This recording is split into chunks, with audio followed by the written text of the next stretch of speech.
कौशाम्बी के सिराथू के ब्लॉक प्रमुख प्रत्याशी के मकान में अचानक देर रात सिराथू सीओ भारी फोर्स के साथ छापा मारने पहुंचे। बताया जा रहा है कि बीडीसी सदस्यों के अपहरण की सूचना के बाद पुलिस फोर्स छापा मारने पहुंची थी। वहीं पुलिस पर आरोप लगा है कि पुलिस ने जबरन दरवाजा तोड़कर भीतर घुसने की कोशिश की है। बीडीसी सदस्यों ने पुलिस पर मारपीट का भी आरोप लगाया है। वहीं बता दें कि इस मामले में कई लोग घायल भी हुए हैं। पूर्व ब्लॉक प्रमुख सहित कई बीडीसी सदस्यों को पुलिस थाने भी ले गई है। वहीं नाराज बीडीसी सदस्यों ने जमकर हंगामा भी किया। सूचना के बाद सिराथू विधायक शीतला प्रसाद पटेल भी थाने पर पहुंच गए। बता दें कि रात में ही 18 बीडीसी सदस्यों को पुलिस ने छोड़ दिया, तो वहीं 2 बीडीसी सदस्यों को पुलिस नहीं छोड़ी। फिलहाल इस मामले में पुलिस अग्रिम कार्रवाई कर रही है। कल सुधा सिंह जी के नामांकन में आए हुए थे और ये नामांकन से वापस जब यहाँ पे आए तो तमाम साथियों के साथ हम लोग बैठे थे, तो शाम हो गई। तो यहीं पे ये हुआ कि खाना खा के हम लोग यहीं लेट जाते हैं। रात हो गई तो हम लोग रात को लेटे थे, तो 12 बजे भारी फोर्स के साथ जो है पुलिस आई और हम लोगों को वहीं लेटे थे, तो दरवाज़ा तोड़ करके पूरी फोर्स घुसी और एक एक करके सबको पीटना शुरू कर दिया, जिससे हम लोगों को गंभीर चोटें आई हैं। फिर हमको थाने ले जाया गया, जहां से क्षेत्र पंचायत सदस्य हमारे 2 थे, दोनों को विपक्ष द्वारा वहां से उठा ले जाया गया है। इंस्पेक्टर थे पैंसा और सैनी और सीओ साहब थे और उनके साथ तमाम फोर्स थी। कल हमारा पर्चा दाखिला था ब्लॉक मुखी का चुनाव का, जिसके प्रत्याशी निर्दल सुधा सिंह के नाम से पर्चा दाखिल किया गया। जब पर्चा दाखिल होने के बाद हम लोग चले आए यहाँ पे, इसलिए कि पूरा दिन लग गया था, तो खाना वाना सभी लोग खाए। मुझको जाना था इलाहाबाद, कुछ मेरा पर्सनल काम था, मैं इलाहाबाद चला गया।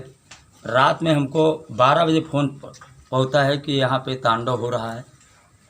जब मुझको सूचना मिली तो मैंने तुरंत विधायक और सांसद जी को फ़ोन लगाया, जिला अध्यक्ष को भी फ़ोन लगाया कि अध्यक्ष जी आप हमसे समझौता के लिए कह रहे हैं कि दिलीप भाई निर्विरोध हो जाने दीजिए, और इसके बाद ये तांडव क्यों कराया जा रहा है।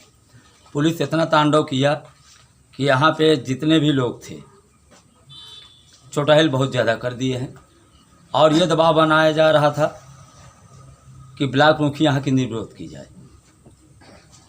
ब्लॉक मुखी निर्विरोध करने के लिए मैं मना नहीं किया था। जब मैं कह रहा था आज से 1 महीना पहले हमको, जब निर्दल हम क्षेत्र पंचायत सदस्य हुए, तो हमको लाला भाई ने सुखलाल भाई दोनों लोगों ने कहा दिलीप भाई आप प्रमुखी लड़ लीजिए, हमारा कोई हस्तक्षेप नहीं है।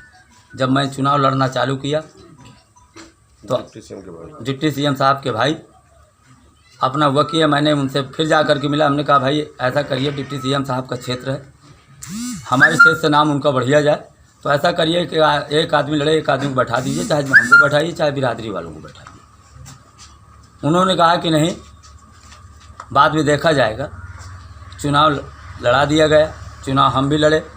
हमको ये नहीं था कि चुनाव में ऐसा तांडव होता है, इसलिए हमारे लाइफ में ऐसा तांडव कभी नहीं हुआ। मैं इसके पहले भी पूर्व ब्लॉक प्रमुख था, 2012 में बसपा से विधानसभा का टिकट भी पाया था।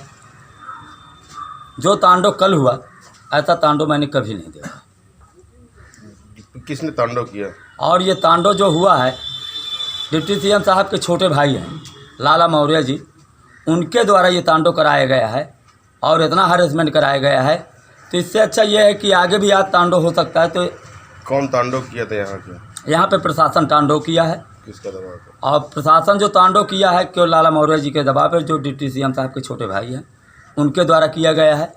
और इतना ज़्यादा इसलिए कि जिला अध्यक्ष भी मेरे ऊपर दबाव बना रहे थे, विधायक भी बना रहे थे कि दिलीप भाई छोड़ दीजिए, हमारे समाज के यहाँ आप निर्विरोध हो जाने दीजिए। हमने कहा भाई ठीक है, आप लोग कर लीजिए, हमको कोई प्रॉब्लम नहीं है। मगर उधर हमसे समझौता की बात कर रहे हैं और उधर रात में हमारे ऊपर इतना बड़ा तांडव किया गया कि आज की स्थिति ये है कि इसलिए कि इलेक्शन हम जीत रहे थे, इनके पास कुल मेंबर 35-40 के ऊपर हम पहुँच पा रहे थे। हमारे पास समर्थन हमारा क्षेत्र का कम से कम 80 मेंबरों को हमको मिल रहा था। चुनाव हारने की वजह से इतना बड़ा तांडव किया गया।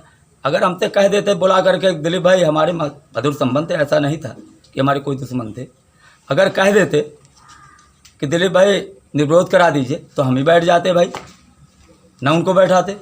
मगर ठीक है, अब मैं चुनाव की स्थिति ये है कि मैं अब ये सोच रहा हूँ कि तांडव होना ही होना है, तो हम जेल न जाएं, इससे अच्छा हम अपना पर्चा वापस कर लें या चुनाव का समर्थन उनको दे दें, बस यही हमारे पास एक रास्ता है।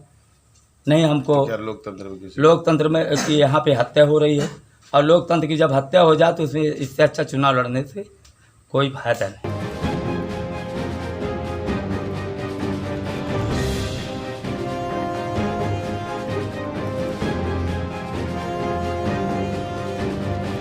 इस खबर में बस इतना ही।